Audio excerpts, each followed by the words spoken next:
ಅಯೋಧ್ಯೆಯು 2024 ಜನವರಿ 22ರಂದು ನಡೆಯಲಿರುವ ಭಗವಾನ್ ಶ್ರೀರಾಮನ ಪ್ರಾಣ ಪ್ರತಿಷ್ಠಾಪನೆಗೆ ಭರದ ಸಿದ್ಧತೆಯಲ್ಲಿ ಮುಳುಗಿದೆ. ಈ ಶುಭ ದಿನದಂದು ಭಗವಾನ್ ಶ್ರೀರಾಮನು ಅಯೋಧ್ಯೆಯ ರಾಮ ಮಂದಿರದಲ್ಲಿ ಮಂಗಳಕರ ಮುಹೂರ್ತದಲ್ಲಿ ಲಕ್ಷಾಂತರ ಜನರ ಸಮ್ಮುಖದಲ್ಲಿ ನೆಲೆಸಲಿದ್ದಾನೆ. ಅಯೋಧ್ಯ ರಾಮ ಮಂದಿರ ವಿಶೇಷತೆಗಳೇನೆಂದರೆ ಇಲ್ಲಿ ಭಗವಾನ್ ಶ್ರೀರಾಮನ 5 ವರ್ಷದ ಮಗುವಿನ ರೂಪದ ವಿಗ್ರಹವನ್ನ ಪ್ರತಿಷ್ಠಾಪನೆ ಮಾಡಲಾಗುತ್ತೆ. ರಾಮನ ಈ ವಿಶೇಷ ಮೂರ್ತಿಯನ್ನ ಈಗಾಗಲೇ 3 ಜನ ಪರಿಣಿತವುಳ್ಳ ಶಿಲ್ಪಿಗಳು ತಯಾರಿಸಿದ್ದು ರಾಮ ಮಂದಿರ ಟ್ರಸ್ಟ್ ಕಮಿಟಿಯವರು ಶಿಲ್ಪಿ ಅರುಣ್ ಯೋಗಿರಾಜ್ ಅವರು ಕೆತ್ತನೆ ಮಾಡಿರುವ ಶ್ರೀರಾಮಲಲ್ಲ ವಿಗ್ರಹವನ್ನ ಆಯ್ಕೆ ಮಾಡಿದ್ದಾರೆ.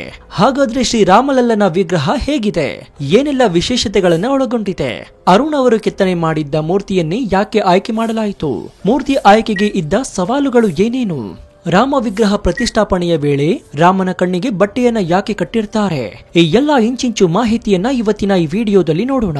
ವಿಡಿಯೋ ತುಂಬಾ ಇಂಟ್ರೆಸ್ಟಿಂಗ್ ಆಗಿರುತ್ತೆ, ಪೂರ್ತಿಯಾಗಿ ನೋಡಿ. ಈ ಮಾಹಿತಿಗಳನ್ನೆಲ್ಲ ತುಂಬಾ ಕಷ್ಟಪಟ್ಟು ನಿಮಗೆ ತಿಳಿಸೋದಕ್ಕೆ ಒಂದು ಪ್ರಯತ್ನವನ್ನ ಮಾಡಿದ್ದೀನಿ. ನನ್ನ ಈ ಶ್ರಮಕ್ಕೆ ನಿಮ್ಮಿಂದ ಬಯಸೋದು ಕೇವಲ ಒಂದೇ ಒಂದು ಮೆಚ್ಚುಗೆ, ಅಂದ್ರೆ ಲೈಕ್ ಮಾತ್ರ. ಕೊಟ್ರ ಲೈಕ್ ಜೊತೆಗೆ ನೀವೇನಾದ್ರೂ ರಾಮನ ಭಕ್ತರಾಗಿದ್ರೆ ಜೈ ಶ್ರೀರಾಮ್ ಅಂತ ಕಮೆಂಟ್ ಮಾಡಿ. ಸೊ ಇನ್ಯಾಕ್ತಡ ಬನ್ನಿ ಸುದ್ದಿ ಜಾಲದೊಳಗೆ ಹೋಗೋಣ. ಅಯೋಧ್ಯೆ ರಾಮ ಮಂದಿರ ವಿಗ್ರಹವನ್ನ 3 ಶಿಲ್ಪಿಗಳು ತಯಾರಿಸಿದ್ದು. ಮೊದಲನೇ ಶಿಲ್ಪಿ ಅರುಣ್ ಯೋಗಿರಾಜ್ ಇವರು ತಯಾರಿಸಿರುವ ರಾಮ ವಿಗ್ರಹವು ಕಪ್ಪು ಮೈಬಣ್ಣವನ್ನ ಒಳಗೊಂಡಿದ್ದು 51 ಇಂಚುಗಳ ಎತ್ತರವನ್ನ ಹೊಂದಿದೆ. ಭಗವಾನ್ ಶ್ರೀರಾಮನು ಬಿಲ್ಲು ಮತ್ತು ಬಾಣವನ್ನ ಹಿಡಿದಿರುವ 5 ವರ್ಷದ ಮಗುವಿನ ರೂಪದಲ್ಲಿದ್ದಾನೆ. ಇದೀಗ ಇವರ ವಿಗ್ರಹವೇ ಫೈನಲ್ ಆಗಿದ್ದು ಜನವರಿ 22ರಂದು ಕರ್ನಾಟಕದ ಕಲ್ಲು ಹಾಗೂ ಕರ್ನಾಟಕ ಶಿಲ್ಪಿ ಕೆತ್ತನೆ ಮಾಡಿರುವ ಶ್ರೀರಾಮಲಲ್ಲ ವಿಗ್ರಹಕ್ಕೆ ಪ್ರಾಣ ಪ್ರತಿಷ್ಠಾಪನೆಯಾಗಲಿದೆ. ಪ್ರಾಣ ಪ್ರತಿಷ್ಠಾಪನೆ ನಡೆಯೋದು ಹೇಗೆ, ಈ ಬಗ್ಗೆ ಅನೇಕರಿಗೆ ಗೊತ್ತೇ ಇಲ್ಲ. ಶ್ರೀರಾಮ ಮೂರ್ತಿ ಮಂದಿರ ಪ್ರವೇಶದ ಬಳಿಕ ಕಣ್ಣುಗಳನ್ನ ಕಟ್ಟಲಾಗುತ್ತೆ. ಪ್ರಾಣ ಪ್ರತಿಷ್ಠಾಪನೆ ಎಂದರೆ ಕಣ್ಣಿಗೆ ಕಟ್ಟಿರುವ ಬಟ್ಟೆ ತೆರೆಯುವುದು. ದೇವರು ಭಕ್ತರನ್ನ ನೋಡುವುದರಿಂದ ಪ್ರಾಣ ಪ್ರತಿಷ್ಠಾಪನೆ ಪೂರ್ಣಗೊಳ್ಳುತ್ತೆ. ಈ ವೇಳೆ ಪ್ರಧಾನಿ ನರೇಂದ್ರ ಮೋದಿಯವರು ಮೂರ್ತಿಗೆ ಪೂಜೆ ಮಾಡ್ತಾರೆ. ಪ್ರತಿಷ್ಠಾಪನೆ ಬಳಿಕ ರಾಮನನ್ನ ಮೊದಲು ನೋಡುವುದು ಪ್ರಧಾನಿ ನರೇಂದ್ರ ಮೋದಿಯವರು. ಮೊದಲ ಭಕ್ತನನ್ನಾಗಿ PM ಮೋದಿಯವರನ್ನ ಶ್ರೀರಾಮ ನೋಡ್ತಾನೆ.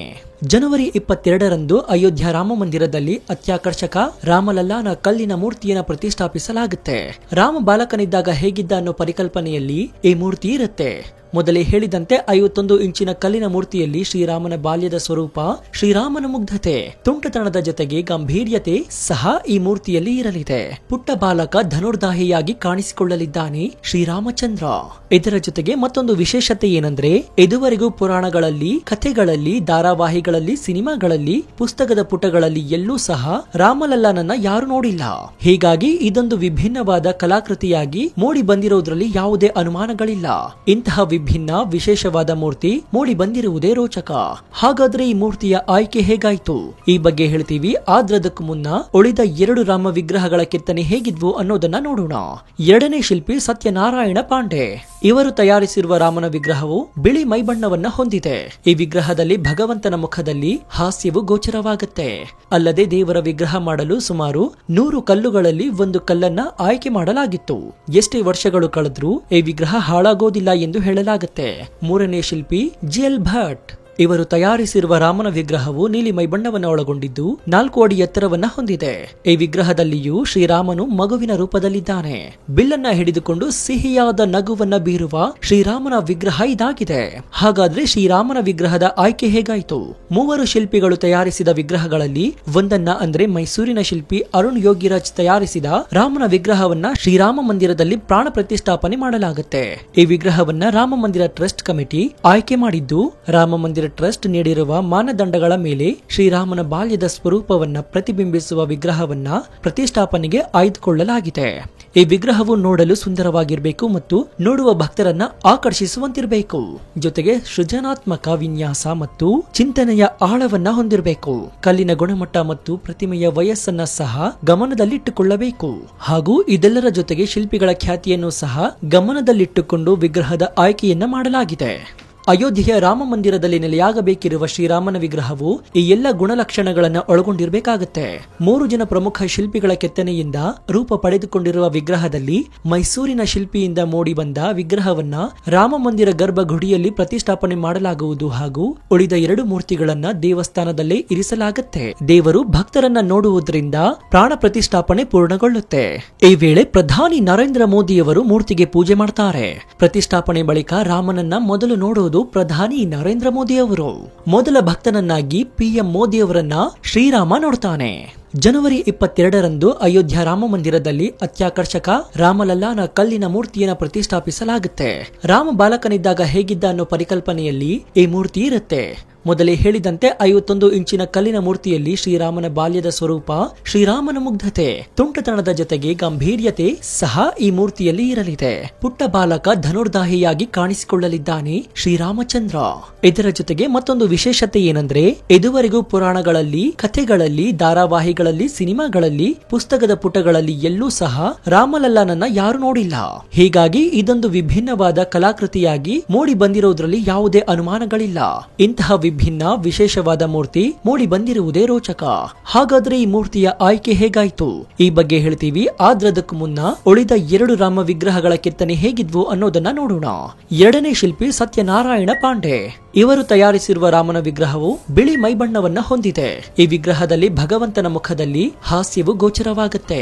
ಅಲ್ಲದೆ ದೇವರ ವಿಗ್ರಹ ಮಾಡಲು ಸುಮಾರು 100 ಕಲ್ಲುಗಳಲ್ಲಿ 1 ಕಲ್ಲನ್ನ ಆಯ್ಕೆ ಮಾಡಲಾಗಿತ್ತು. ಎಷ್ಟೇ ವರ್ಷಗಳು ಕಳೆದ್ರೂ ಈ ವಿಗ್ರಹ ಹಾಳಾಗೋದಿಲ್ಲ ಎಂದು ಹೇಳಲಾಗುತ್ತೆ. 3ನೇ ಶಿಲ್ಪಿ ಜಿಎಲ್ ಭಟ್.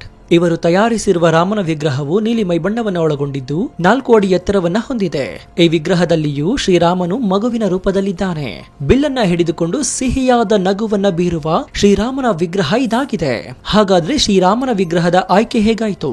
3 ಶಿಲ್ಪಿಗಳು ತಯಾರಿಸಿದ ವಿಗ್ರಹಗಳಲ್ಲಿ ಒಂದನ್ನ ಅಂದ್ರೆ ಮೈಸೂರಿನ ಶಿಲ್ಪಿ ಅರುಣ್ ಯೋಗಿರಾಜ್ ತಯಾರಿಸಿದ ರಾಮನ ವಿಗ್ರಹವನ್ನ ಶ್ರೀರಾಮ ಮಂದಿರದಲ್ಲಿ ಪ್ರಾಣ ಪ್ರತಿಷ್ಠಾಪನೆ ಮಾಡಲಾಗುತ್ತೆ. ಈ ವಿಗ್ರಹವನ್ನ ರಾಮ ಮಂದಿರ ಟ್ರಸ್ಟ್ ಕಮಿಟಿ ಆಯ್ಕೆ ಮಾಡಿದ್ದು, ರಾಮ ಮಂದಿರ ಟ್ರಸ್ಟ್ ನೀಡಿರುವ ಮಾನದಂಡಗಳ ಮೇಲೆ ಶ್ರೀರಾಮನ ಬಾಲ್ಯದ ಸ್ವರೂಪವನ್ನ ಪ್ರತಿಬಿಂಬಿಸುವ ವಿಗ್ರಹವನ್ನ ಪ್ರತಿಷ್ಠಾಪನೆಗೆ ಆಯ್ದುಕೊಳ್ಳಲಾಗಿದೆ. ಈ ವಿಗ್ರಹವು ನೋಡಲು ಸುಂದರವಾಗಿರಬೇಕು ಮತ್ತು ನೋಡುವ ಭಕ್ತರನ್ನ ಆಕರ್ಷಿಸುವಂತಿರಬೇಕು. ಜೊತೆಗೆ ಸೃಜನಾತ್ಮಕ ವಿನ್ಯಾಸ ಮತ್ತು ಚಿಂತನೆಯ ಆಳವನ್ನ ಹೊಂದಿರಬೇಕು. ಕಲ್ಲಿನ ಗುಣಮಟ್ಟ ಮತ್ತು ಪ್ರತಿಮೆಯ ವಯಸ್ಸನ್ನ ಸಹ ಗಮನದಲ್ಲಿಟ್ಟುಕೊಳ್ಳಬೇಕು. ಹಾಗೂ ಇದೆಲ್ಲರ ಜೊತೆಗೆ ಶಿಲ್ಪಿಗಳ ಖ್ಯಾತಿಯನ್ನು ಸಹ ಗಮನದಲ್ಲಿಟ್ಟುಕೊಂಡು ವಿಗ್ರಹದ ಆಯ್ಕೆಯನ್ನ ಮಾಡಲಾಗಿದೆ. ಅಯೋಧ್ಯೆಯ ರಾಮ ಮಂದಿರದಲ್ಲಿ ನೆಲೆಯಾಗಬೇಕಿರುವ ಶ್ರೀರಾಮನ ವಿಗ್ರಹವು ಈ ಎಲ್ಲ ಗುಣಲಕ್ಷಣಗಳನ್ನ ಒಳಗೊಂಡಿರಬೇಕಾಗುತ್ತೆ. 3 ಜನ ಪ್ರಮುಖ ಶಿಲ್ಪಿಗಳ ಕೆತ್ತನೆಯಿಂದ ರೂಪ ಪಡೆದುಕೊಂಡಿರುವ ವಿಗ್ರಹದಲ್ಲಿ ಮೈಸೂರಿನ ಶಿಲ್ಪಿಯಿಂದ ಮೂಡಿ ಬಂದ ವಿಗ್ರಹವನ್ನ ರಾಮ ಮಂದಿರ ಗರ್ಭಗುಡಿಯಲ್ಲಿ ಪ್ರತಿಷ್ಠಾಪನೆ ಮಾಡಲಾಗುವುದು ಹಾಗೂ ಉಳಿದ 2 ಮೂರ್ತಿಗಳನ್ನ ದೇವಸ್ಥಾನದಲ್ಲೇ ಇರಿಸಲಾಗುತ್ತೆ. ಹಾಗಾದ್ರೆ ಶ್ರೀರಾಮನ ವಿಗ್ರಹದ ಪ್ರಾಣ ಪ್ರತಿಷ್ಠಾಪನೆ ಹೇಗಾಗುತ್ತೆ? 84 ಸೆಕೆಂಡಿನಲ್ಲೇ ಪ್ರಾಣ ಪ್ರತಿಷ್ಠಾಪನೆ ಯಾಕೆ ಆಗ್ಬೇಕು?